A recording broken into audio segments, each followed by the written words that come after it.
오늘 말씀의 제목 따라 하겠습니다. 하나님께서 깨끗하게 하신 것. 시작.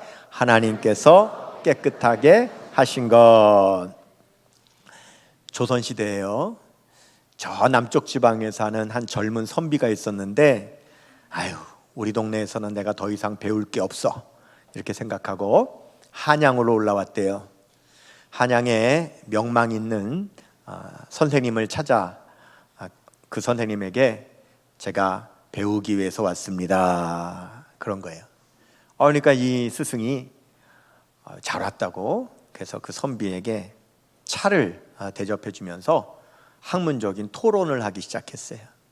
그런데 이 선비가 말은 배우겠습니다 이렇게 해놓고 정작 자기가 가지고 있는 생각에서 벗어나지를 못하고 한마디도 그 스승의 가르침을 받아들이지를 않는 겁니다.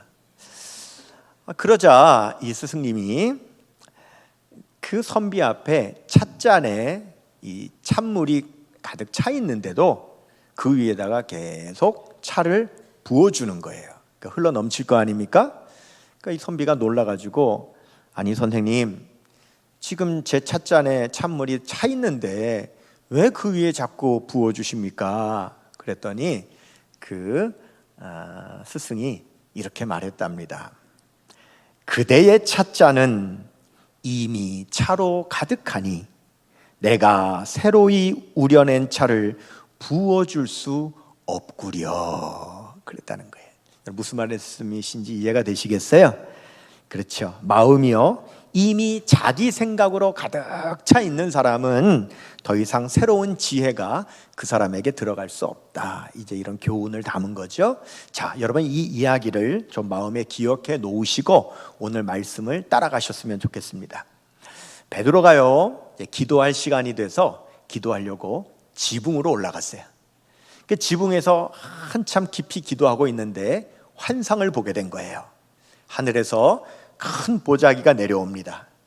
그 보자기 안을 들여다보니까 온갖 짐승들이 그 보자기 안에 가득한 거죠. 그런데 그때 음성이 들려옵니다. 베드로야, 이 짐승을 잡아먹어라. 그런데 베드로가 보니까 이 짐승은 레위기 11장에 보면은요, 하나님께서 율법을 주실 때 이스라엘 백성들에게 잡아먹을 수 있는 짐승과 먹을 수 없는 짐승을 구별해 주셨어요. 그래서 먹을 수 있는 짐승을 정한 짐승, 먹을 수 없는 짐승을 부정한 짐승이라고 구별해 주셨는데, 그 보자기 안에 짐승들이 다 부정한 짐승, 먹을 수 없는 짐승인 거예요. 그래서 안 됩니다, 저는 그렇게 못합니다, 저는 이런 짐승을 잡아먹어 본 적이 없습니다, 못 먹습니다 하고 거부를 한 거예요. 그런데 하나님의 음성은 잡아먹으라는 거예요. 이런 실랑이가 3번을 반복되고 난 후에 이 보자기가 다시 하늘로 올라가고 베드로가 환상에서 깨어났어요. 자, 여러분, 만일 여러분들이 이런 환상을 보게 된다면 어떨까요? 너무 놀라가지고 정신이 멍하지 않겠습니까? 우리가 왜 꿈을 꿔도 뭔가 아주 선명한 꿈을 꾸고 나면 깨어나도 한참 멍하잖아요. 베드로도 같은 상황이죠. 사도행전 10장 17절 보시면 베드로가 본 바 환상이 무슨 뜻인지 속으로 의아해 하더니, 너무 놀라가지고 멍하니 도대체 이게 뭐야 하고 있는 거죠. 자, 여러분, 베드로는 아직 자기에게 어떤 일이 벌어지는지를 아직 몰라요. 그렇지만 성경을 읽는 우리는 이미 알고 있죠. 자, 이것을 제가 뭐라고 설명해 드렸냐면 이중환상 상호확정이라고 설명을 해드렸어요. 하나님께서 이방인 고넬료와 유대인 베드로를 만나게 해주시려고 고넬료에게도 환상을 주시고 베드로에게도 환상을 주시는 각각 이중환상을 주시고, 하나님이 우리를 만나게 하시는 것이로구나 라고 하는 것을 서로 확정해서 만나게 하시려고 하는 현상이다, 제가 말씀을 드렸습니다. 자, 이것처럼 여러분들도요, 살면서 하나님께로부터 어떤 계시 받아본 적 있으세요? 하나님의 뜻을 나타내시려고, 하나님의 뭔가를 알려주시려고 여러분에게 환상이나 꿈이나 아니면 어떤 방법으로 여러분들이 계시를 받아보신 적이 있는가? 사실은 하나님은 많이 주세요. 우리에게 하나님의 뜻을 굉장히 여러 가지 방법으로 많이 알려주시는데 문제는 우리가 영적으로 둔하기 때문에 그거를 캐치를 못하는 거예요. 그래서 그냥 놓치고 잊어버리고 지나가는 경우가 많은 거지, 하나님은 늘 깨닫게 해주시고요, 하나님 이렇게 계시를 주세요. 제가 간증 하나 할게요. 제가 포항에서 목회를 할 때인데 그때 코로나가 온 거예요. 그래서 교인들이 교회를 못 나와요. 우리나라 교회 전체가 그랬잖아요. 그러다 보니까 한국교회 그 당시에 어떤 경건 운동이 일어났냐면 성경 필사 운동이 일어났어요. 교회 못 오니까 집에서 성경 쓰자. 그래서 일어났죠. 저도 그 운동에 동참해서 교회에서 성경 필사 운동을 했어요. 저도 이제 성경을 쓰는 거죠. 근데 성경을 이렇게 필사를 하다 보니까 제가 뭘 깨달았냐면, 나한테 성경 필사 은사가 있구나. 제가 이걸 깨달은 거예요. 그래서 제가 성경 필사를 저도 하고 성도님들도 성경 필사를 많이 하고 해서 교회에서 크게 성경 필사 전시회도 열고 그랬거든요. 여러분, 제가 성경을 어떻게 필사를 했는지 보시면은요, 이렇게 필사를 하는 거예요. 제가 그랬잖아요. 내가 은사라는 걸 깨달았다고. 난 몰랐어요. 내가 써보니까 내가 이렇게 쓰는 거예요. 그래서 내가 성경 필사를 이렇게 하고 또 이제 교회에서 전시회도 열었죠. 그래서 전시회를 이렇게 열었어요. 이렇게 쫙 전시회를 열었는데 얼마나 크게 열었냐면 막 신문에도 나고요. 무슨 뭐 CTS, CBS 텔레비전에도 방영되고 막 그랬어요. 그러고 나니까요, 제 마음이 어떤 마음이 드나? 야, 그러면 내가 앞으로 성경 필사를 좀 전문적으로 해야 되겠다, 이런 생각이 드는 거예요. 그런데 여러분, 뭐든지 있잖아요, 취미를 넘어서서 좀 전문적으로 하려고 그러면은요, 이게 도구가 점점 좋아져야 돼요. 뭐든지 그렇잖아요. 운동이든 뭐 낚시든 뭐든 하여간 도구가 점점 좋아지는 거예요. 그래서 저도 성경 필사를 전문으로 해보려고 하니까 종이하고 펜이요, 이게 점점 좋아져야 되는 겁니다. 왜냐하면 종이하고 펜하고 궁합이 안 맞잖아요. 그러면은요, 글씨가 예쁘게 안 나오고요, 그리고 같은 종이라도 어떤 펜으로 쓰면 잉크가 안 번지고 어떤 펜으로 쓰면 번지고 이래요. 그래서 아마 서예하시는 분들은 충분히 이해하실 겁니다. 그러니까 종이하고 맞는 펜을 여러 가지를 자꾸 이제 구입하게 되는 그게 자꾸 올라가는 거죠, 이 수준이. 근데 그런 펜들이요, 비싸요. 좋은 펜은요 막 100만 원도 넘어가고 그러거든요. 그러니까 이런 펜들을 좀 여러 개를 구비하려고 하니까 돈이 없잖아요. 그래서 저는 중고로 사는 거예요.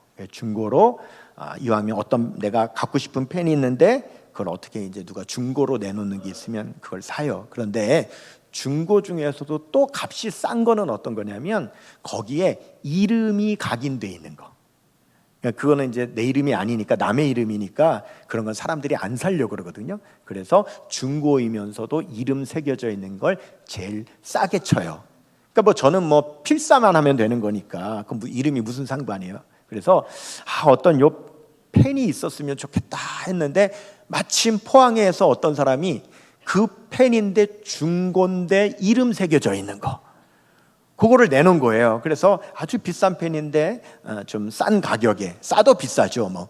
그래서 그 펜을 이제 사가지고 이제 필사를 이렇게 계속 해왔어요. 그렇게 한 몇 달 지난 것 같아요. 몇 달이 지났는데 하루는 서울에서 저한테 손님이 찾아오시겠다는 거예요.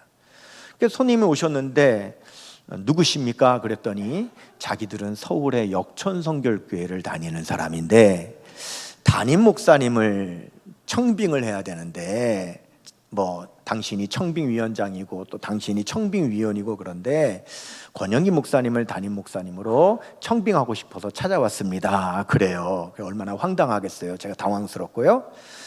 그런데 그 청빙위원장이라고 하는 장로님이 3번을 찾아오는 거예요. 3번을 삼고초려 해가지고 와달라고 이렇게 찾아오는 거예요. 그때 청빙위원장 장로님이 이제 우리 지금 이국희 장로님이죠. 이제 그러고 이제 결국은 제가 우리 교회 부임을 하게 된 거예요.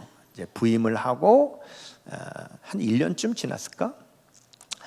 이제 성경 필사를 하는데 나 이제 또 성경 필사를 다시 좀 전문적으로 또 다시 시작해야 되겠다 하고 이제 종이를 깔고 펜을 딱 들었는데 아까 말씀드린 그 이름 새겨져 있는 그 있잖아요. 영문으로 각인으로 새겨져 있는 그 펜을 딱 들었는데 그 이름이 이렇게 확 눈에 들어오는 거예요. 여태까지는 뭐 남의 이름이고 이게 필기체로 이렇게 돼 있으니까 잘 읽혀지지도 않고 관심이 없었는데 그 이름을 보는데 그 이름이요 뭐라고 써 있냐면 이렇게 써 있는 거예요. 그 이름이요 KHD 이렇게 써 있어요.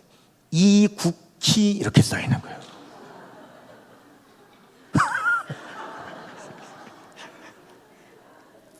아니 실제 그 사람은 뭐 이국희인지 뭐 이 강훈인지 뭐 모르지만 이렇게 돼 있는 거예요. 야.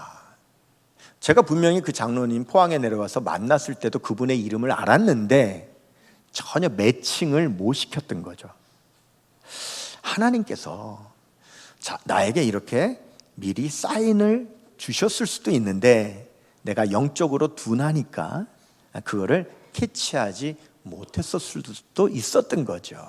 네, 참 여러분 이렇게 하나님께서는요 참 우리가 영적으로 민감하기만 하면 하나님은 참 여러 가지 방법으로 우리에게 하나님의 뜻을 많이 나타내 주신다 이거예요. 그래서 그 볼펜 그냥 장로님 드렸어요. 그냥. 로마서 1장 19절 20절 말씀 보시면 이는 하나님을 알만한 것이 그들 속에 보임이라 하나님께서 이를 그들에게 보이셨느니라. 창세로부터 그의 보이지 아니하는 것들 곧 그의 영원하신 능력과 신성이 그가 만드신 만물에 분명히 보여 알려졌나니 그러므로 그들이 핑계하지 못할지니라 이렇게 말씀하셨어요. 하나님은 온갖 만물을 통해서 우리에게 때로는 하나님의 뜻과 계시를 많이 보여주시는데 우리가 영적으로 둔해가지고 깨닫지를 못하고 그냥 지나간다 이거예요. 근데 그럼에도 불구하고 고넬료하고 베드로는 어떻게 하나님께서 보여주시는 환상을 통해서 깨달을 수 있었을까? 여러분 고넬료와 베드로에게는 공통점이 있습니다. 먼저 고넬료의 모습을 보시면 10장 2절에요. 고넬료 그가 경건하여 온 집안과 더불어 하나님을 경외하며 백성을 많이 구제하고 하나님께 뭐 했대요? 항상 기도하더니 그랬어요. 자, 베드로 볼게요. 10장 9절이요. 이튿날 그들이 길을 가다가 그 성에 가까이 갔을 그때에 베드로가 뭐 하려고요? 기도하려고 지붕에 올라가니 그 시각은 제 6시더라 그랬습니다. 여러분 고넬료와 베드로의 공통점은 항상 하나님께 시간을 정해놓고 늘 기도하는 사람이었습니다. 하나님과의 영적인 교제, 우리가 말을 줄여서 영교라고 하는데 하나님과의 영교가 끊이지 않고 계속되는 사람이었다라고 하는 거예요. 여러분 혹시 스마트폰 보시면 화면 맨 위에 조그맣게 옆에 보면은 와이파이 표시가 이렇게 돼 있는 거 볼 수 있습니다. 그렇죠? 그런데 어디 가면 그게 표시가 다 돼 있는 데가 있고 어디 가면 그게 점점 줄어서 안 들어올 때도 있어요. 그렇죠? 특별히 산속에 들어갈 때 그런 경우가 많은데 여러분 그럴 경우에 어떻게 합니까? 표시가 안 뜨면은요 이러죠? 막 찾죠? 저희 집에서도 그러거든요.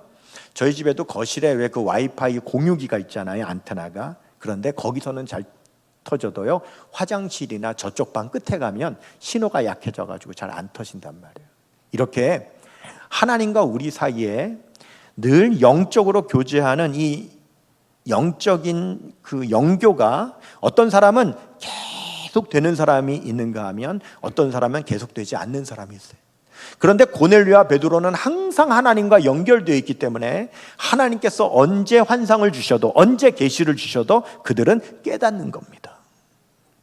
자, 이것을 우리가 이제 기도의 줄이라고도 표현하죠. 늘 하나님 앞에 기도하면 하나님과 우리 사이에 영교의 줄이 연결되어 있는 거예요. 자, 하나님께서는 이제 세계 선교하시기 위해서 세계 복음화를 위한 하나님은 문을 여시는 겁니다. 그 계획을 하셨어요. 그래서 베드로에게 환상을 보여주셨습니다. 보자기가 내려왔어요. 그 안에 담긴 부정한 짐승 잡아먹으라 명령하셨어요. 근데 베드로가 거부했습니다. 베드로 왜 거부합니까? 하나님이 명령하시는데도 베드로가 거부하는 이유가 있는데, 그것은 레위기 11장에 있는 바로 이 율법이 베드로에게 꽉 차 있는 그런 유대주의자였기 때문에 그렇습니다. 여러분, 레위기 11장에 보면은요, 하나님께서는 잡아먹을 수 있는 짐승과 먹지 못할 짐승을 구별해 주셨단 말이에요. 그 이유는 뭐냐?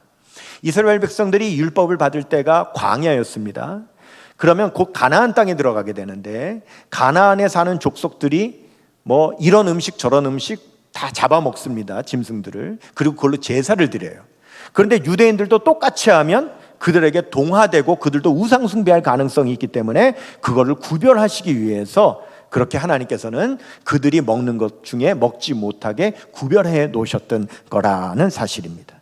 자, 베드로가 평생 그걸 지키면서 살았기 때문에 하나님 앞에 거부하는 겁니다. 근데 거부를 하자 하나님께서 이런 음성을 들려주시죠. 뭐라고 하시냐면, 하나님께서 깨끗하게 하신 것을 내가 속되다 하지 말라, 이렇게 말씀하세요. 중요하니까 따라하겠습니다. 시작. 하나님께서 깨끗하게 하신 것을 내가 속되다 하지 말라, 이렇게 말씀하셨어요. 근데 이 말씀은 오늘 본문에 보면 3번 반복하셨다 그랬거든요. 이건 뭡니까? 베드로가 3번 거부했다는 거예요. 베드로가 거부할 때마다 하나님은 깨끗하다 깨끗하다 잡아먹으라 하셨단 말이에요. 그런데 베드로가 3번 거부합니다. 어디서 많이 보던 것 같지 않아요? 예수님께서 붙잡혀 가셨을 때에 예수님을 3번 부인했던 베드로의 모습과 굉장히 흡사하죠. 여러분, 하늘에서 보자기가 내려오는 환상을 봤습니다. 근데 여러분들이 이 보자기를 제대로 이해를 해야 이 환상을 좀 제대로 이해할 수 있습니다. 자, 여기서 말하는 보자기가 뭐냐? 보자기는 헬라어로 오소네라고 하는데, 이 오소네는요 뭘 말하냐면 배의 돛을 말하는 거예요. 여러분, 배 보면 옛날에는 다 바람으로 가는 배 아니었어요? 그러면은 돛을 넓게 펼쳐야 그 바람으로 배가 가겠죠. 자, 그러면 여러분이 만약에 배에 타고 있다고 해보세요. 여러분이 배에 타서 하늘을 올려다보면 하늘에 그 돛천이 엄청나게 펼쳐 있어서 하늘 전체가 가려집니다. 그렇겠죠? 요걸 이해하셔야 됩니다.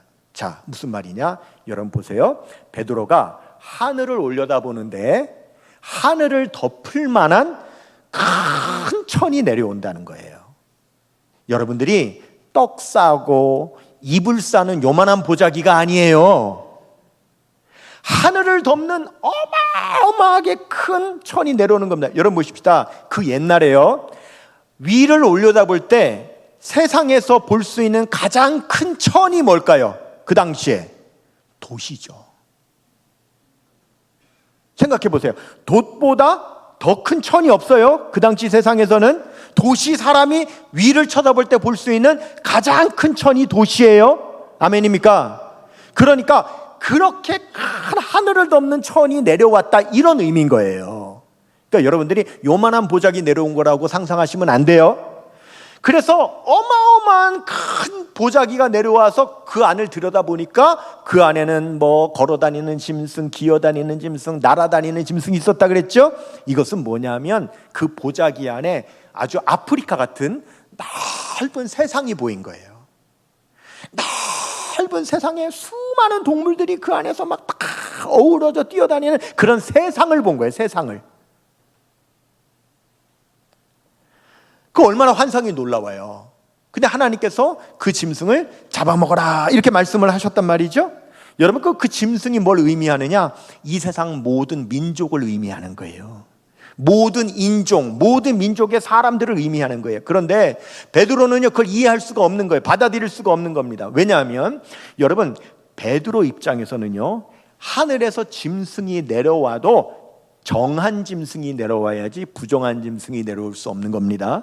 다시 하늘로 올라갔다 그랬습니다. 올라갈 때에도 정한 짐승이 올라가야지 어떻게 감히 부정한 짐승이 하늘로 올라갑니까? 하늘에서 사람이 내려와도 유대인이 내려와야지 어떻게 이방인이 내려옵니까? 다시 하늘로 올라가도 유대인만 올라가야지 어떻게 이방인이 올라가냐, 이거예요. 그러니까 유대주의 사상으로 꽉 막혀 있는 이 베드로는 거부할 수밖에 없는 겁니다. 거부하는 겁니다. 하지만 엄밀하게 말하면 베드로는 거부할 권한이 없어요. 베드로에게는 선택권이 없어요. 왜냐? 여러분, 하나님께서 뭐라고 말씀하셨냐면 이미 깨끗하게 하셨다라고 하셨어요.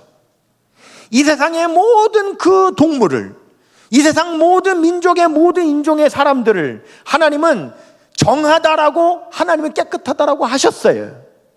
이미 하셨다고요. 근데 베드로는 뭐라 그래요? 아니라는 거예요. 하나님이 이미 깨끗하게 하셨다고 하는데도 베드로는 아니라는 거예요. 부정하다라는 거예요. 그래서 하나님이 뭐라고 하시느냐? 네가 속되다 하지 말라 그러셨어요.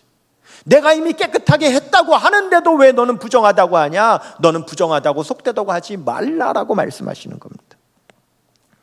여러분, 베드로는 누구보다 예수님 잘 알죠? 베드로는 누구보다 복음을 잘 압니다. 그러면 여러분, 베드로한테 가야 예수님 알게 되고 복음을 듣게 되는데, 베드로가 베드로가 이방인 만나기를 거부하고 있으니 어떻게 고넬료가 예수님을 알게 되고 복음을 듣게 되겠냐 이거예요. 본래 레위기 11장에 있는 이 음식규례라고 하는데, 여러분, 이 음식규례에는 자, 예를 하나 들어볼게요. 돼지가 나와요. 유대인들은 돼지를 먹으면 안 돼요. 왜냐? 가나안 사람들이 돼지를 잡아먹고 그것으로 제사를 지냈기 때문에 섞이지 말라고 돼지를 먹지 못하게 하신 거란 말이에요. 그런데 유대인들은 어떻게 해석하느냐? 자기들 돼지를 잡아먹지 말라는 것으로만 해석하는 것이 아니라 돼지를 잡아먹는 사람을 아예 상대를 하지 말라, 이렇게 해석을 하는 거예요. 근데 여러분, 성경 어디를 봐도 이방인과 같이 밥 먹지 말라는 성경 구절은 한 구절도 없어요. 그거는 유대인들이 자기들이 확대 해석한 거고 이것을 전통이라고 그래요. 그러니까 베드로는 자기 전통에 고착되어 있어가지고 지금 고넬료를 만나지를 않는 거죠. 그렇지만 하나님께서는 세계 선교를 위해서 지금 레위기 11장 율법을 파기하신 거예요. 자, 오늘 제가 서두에 말씀드린 선비 이야기로 돌아가 볼게요. 지금 선비 앞에 놓여져 있는 찻잔이요, 양이 얼마나 되겠어요? 요만밖에 안 해요. 한 종지밖에 안 돼요. 거기에 들어봤자 찬물이 얼마나 들었겠어요? 그런데 그것 때문에 그 스승이 아무리 새로 우려낸 차를 부어주려고 해도 안 들어간다. 사람이요, 알량한 자기가 가지고 있는 찻잔만 못한 그 작은 자기의 생각과 판단과 이성과 지식과 이런 거를 가지고 하나님 보여주시는 그 환상, 그 세계, 그 전 세계를 보여주시는데 보자기 안에, 그 안에 베드로가 얼마가 돼요? 아무것도 아니잖아요. 근데 그걸 뭐라 그래요? 할 수 없다고, 아니라고 베드로가 거부하는 거예요. 사람은 종종 하나님을 자신의 논리로 묶어버리는 실수를 합니다. 자, 베드로의 잘못이 뭔가 논리적으로 보겠습니다. 화면 보세요. 자, 이렇게 말하는 겁니다. 하나님은 완전하심으로 그분이 정하신 율법도 완전하다. 그렇다면 하나님께서 율법을 바꾸거나 폐하신다면 그분은 완전하심을 스스로 부정하는 것이 된다. 여러분, 이것이 유대인들의 논리예요. 자, 이해가 되십니까? 자, 완전한 하나님이 구약에 율법을 주셨으니 율법도 완전했죠. 근데 만약에 율법을 바꾼다 그러면 어떻게 되는 거죠? 그러면 하나님이 그때 율법 주셨을 때 어떻게 됐다는 거예요? 불완전하셨다는 것밖에 안 되잖아요. 그러니까 완전한 하나님이 율법을 바꾸면 안 된다는 거예요. 근데 여러분, 이것은 아주 하나님을 인간의 논리 틀 안에 가두는 위험한 사고입니다. 왜냐하면 인간의 논리라고 하는 것은 피조물의 제한된 이성에 기반하는 것이고 하나님의 완전성은 하나님의 주권에 기반하는 겁니다. 그렇기 때문에 하나님은 완전하시거든요. 그래서 완전한 하나님이 율법을 세우셔도 완전한 것이고 바꾸셔도 완전한 겁니다. 그러니까 예수님이 항상 뭐라고 하셨냐면 유대인들에게 너희가 율법을 읽어봐라. 이렇게 기록되었지만 나는 이렇게 말한다. 이렇게 하시잖아요. 그러니까 거기에 반박하는 거예요. 하나님이 완전하게 세우셨는데 왜 이 율법이 불완전하다는 것처럼 당신이 말하냐? 이러고 예수님을 공격하는 거예요. 그때 예수님 뭐라고 말씀하십니까? 나는 율법을 폐하러 온 것이 아니라 완전하게 하려 왔노라 라고 말씀하셨죠. 바로 이 싸움이었던 거예요. 자, 여러분, 그렇다면 우리는 하나님이 완전하시고 완전하신 하나님이 하나님의 주권에 따라 세우실 수도 있고 세워도 완전하시고 고쳐도 완전하시고 폐하셔도 완전하신 하나님이라는 사실을 여러분들이 믿는다면 우리가 할 수 있는 것은 순종밖에 없는 겁니다. 뭐라고 하셔도 순종하면 되는 거예요. 주님 말씀하시면 내가 나가리다. 주님 뜻이 아니면 내가 멈춰서리다. 나의 앉고 서는 것 주님 뜻에 있으니 오 주님 나를 이끄소서. 베드로가 그렇게 해야 되는 거죠. 결국 베드로는 그렇게 하지요. 그 이 세 번의 환상을 통해서 결국 베드로는 자기 자신을 바꿉니다. 자, 여러분 2000년도 지금부터 25년 전 2000년도 초반에요.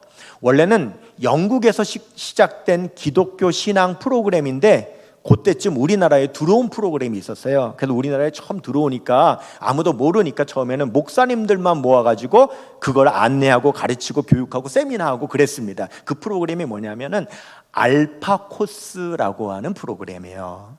그런데 그 알파 코스라고 하는 프로그램이 12주짜리 이제 프로그램인데 그 중간에 한 7, 8주쯤 가면은 성령 수양회라고 그래 가지고 1박 2일 동안 이제 수련회를 하는 프로그램이 있어요. 그러니까 그 당시에는 이제 초창기니까 목사님들만 모여서 이제 그 훈련을 받는데 그 성령 수양회를 할 때 신비한 현상이 일어나는데 목사님들 가운데요. 여러분 왜 그 이가 썩어서 충치가 되잖아요. 그러면은 이를 그 때울 때에 아말감이라고 하는 그 소재를 가지고 이를 때워요.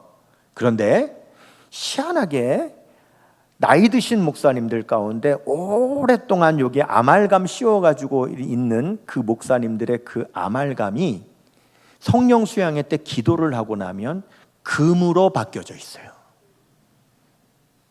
어째 여러분의 표정이 좀 떨떠름한 표정인데, 저도 그때 저는 이미 개척교회를 하고 있었기 때문에 그 프로그램에 제가 훈련 받으려고 참여했다가 성령 수양회를 갔는데 그게 얼마나 이렇게 그 현상들이 많이 일어났냐면, 심지어는 그래서 목사님들이 혹시 여기 아말감 있는 분 있습니까? 하면 손 들잖아요. 그 목사님들이 달려가고 입을 벌리고 그 안에 아말감이 있는 걸 확인을 하고 같이 막 기도를 하고 다시 입을 열어보면 그게 금으로 바뀌어 있는 거예요. 저도 참석했을 때 저하고 짝이었던 어떤 나이 드신 목사님이 있었는데 제가 입을 열고 확인해 보니까 시커멓게 생기고 이렇게 좀 회색빛깔, 진한 회색빛깔 나는 그런 아말감이었는데 기도 막 밤새 기도하고 입을 열고 다시 봤더니 금으로 바뀌어 있었어요. 그런 역사가 일어났는데 문제는 뭐냐? 그러면 왜 하나님께서 아말감을 금으로 바꾸시냐 이거예요. 그 이유를 모르는 거예요. 누구도. 도대체 이런 현상이 왜 일어나냐? 많이 일어났어요. 유명하게요. 그걸 알지 못하고 있는 때인데 그때에 한 번은 뉴스에서 큰 뉴스가 났는데요. 뉴스도 나왔고 뭐 그것이 알고 싶다 뭐 이런 거 있잖아요. 그런 다큐멘터리 그런데도 뭐 다 나왔습니다. 뭐가 나왔냐면은 옛날에 그 왜 치과에서 그 아말감으로 이렇게 씌웠잖아요. 그런데 그 아말감 재료 안에 뭐가 있었냐면 수은이 있었던 거예요. 수은. 그래서 그 수은이 이 안에 오랫동안 있다가 이 수은이 빠져나오면서 수은이 나오면서 그게 혈관을 타고 뇌로 들어가 가지고 원인모를 두통에 시달리고 그 다음에 이 몸 혈액을 돌아다니면서 수은 중독을 일으키고 있다라고 하는 거가 뉴스에 나온 거예요. 여러분 제가 영상으로 보여드릴 수 있는데 이게 지금 영상 보여드리면 유튜브가 이제 해서 뭐가 이렇게 저작권 때문에 잘리니까 제가 사진으로 보여드릴 테니까 한번 보세요. 자, 이건 EBS에서 나온 거예요. 제목이 뭐냐면은 아말감의 비밀입니다. 여기 의사분이 이렇게 말합니다. 뜨거운 물을 먹는다든가 담배를 핀다든가 질긴 음식물을 많이 씹는다든가 그러면 그만큼 아말감에 있는 수은이 많이 올라와서 몸에 축적됩니다. 그러나 현재 아말감이 일단 굳으면 거기서 수은이 안 나오기 때문에 해롭지 않다고 지금까지 주장하고 있습니다. 50년 된 오랜 아말감에 조금만 열을 가하면 수은 증기가 다시 올라오는 것이 특수한 촬영에 의해서 나오고 있습니다 라고 하면서 이게 대대적인 뉴스가 된 거예요. 그러니까 왜 갑자기 하나님께서 이 나이 드신 분 옛날에 한 그 아말감이 왜 금으로 바뀌어지는 일을 하나님께서는 역사를 나타내셨는가? 그분들 거기서 수은이 나와가지고 알지 못하는 만성 두통과 여러 가지 질병이 있는 걸 하나님께서 고치시려고 하나님께서 그렇게 역사하셨구나. 이걸 우리가 그때 깨달은 거예요. 아멘입니까? 그런데 그때 여러분이 한국 우리 교회에는요, 교단마다 신학이 조금씩 달라요. 그래서 어떤 신학은 자유주의적인 신학이 있고, 어떤 신학은 보수주의적인 신앙이 있고, 어떤 신학은 진보적인 신앙이 있고, 어떤 신앙은 뭐 복음적인 신앙이 있고, 조금 다릅니다. 그런데 아주 보수적인 장로교단 가운데서는 어떤 신학을 가지고 있는 그런 교단이 있냐면 우리가 이것을 세세이셔니즘이라고 부릅니다. 이 세세이셔니즘이 뭐냐면, 이 세세이셔니즘은 성령의 역사, 성령의 은사는 사도행전 시대에 끝났다라고 주장하는 신학입니다. 그러니까 지금 뭐라고 하냐면 성령의 은사 중단주의라고 그래요. 그러니까 사도들 이 시대에 있었던 일이지 그 이후에는 중단됐다라고 주장하는 겁니다. 그러니까 이분들은 은사나 기적, 역사 이런 걸 인정하지 않는 신앙입니다. 신학이에요. 있어요, 실제로. 장로교 같은 경우에는 그걸 주장하는 신학이 있어요. 그러다 보니까 이분들이 걸고 넘어진 거예요. 이런 현상이 일어나는 것에 대해서 성령의 은사 중단주의인데 왜 이런 기적이 일어난다고 하느냐라고 하면서 이것을 이단 시비를 하는 거예요. 그러니까 그쪽에서 그쪽에서 목회를 하고 있는 목사님들은 위축이 되는 거죠. 그러니까 그런 기도도 못하고 드러내지도 못하고 그러면서 점점 어떻게 돼? 한 2005년 넘어가 가지고 이 일이 사라져 버렸어요. 여러분, 성령님은요 하나님이시기 때문에 원하시는 대로 기적과 역사를 언제든지 나타내 주는 분이십니다. 네, 하나님의 역사는 인간의 이성을 초월하는 거예요. 우리가 가지고 있는 이성이라고 하는 것은 작은 종지 찻잔만 못한 겁니다. 그 안에 담겨져 있는 그 이성적인 생각 때문에 하나님께서 바꾸시는 하나님의 역사를 거부하고 받아들이지 않는 것이 우리의 연약함이라고 하는 거예요. 여러분, 우리 성결교단의 신학은 성령의 은사 중단주의가 아니고 우리는 성령의 은사 지속주의입니다. 네, 그 우리 성결교단의 신학입니다. 우리는 성령님은 지금도 살아 역사하시고 원하신다면 어떤 역사든지 원하시는 대로 나타내실 수 있다고 믿는 것이 우리의 신앙입니다. 아멘입니까? 여러분, 성령님은 살아 역사하시는 거예요. 우리는 순종하는 겁니다. 베드로처럼 고넬료처럼 늘 하나님과 영적으로 교통하면서 하나님의 뜻을 깨닫고 순종하면 성령은 지금도 우리 가운데 놀라운 역사를 나타내심을 믿습니다. 이 시간 우리 모두 자리에서 일어나셔서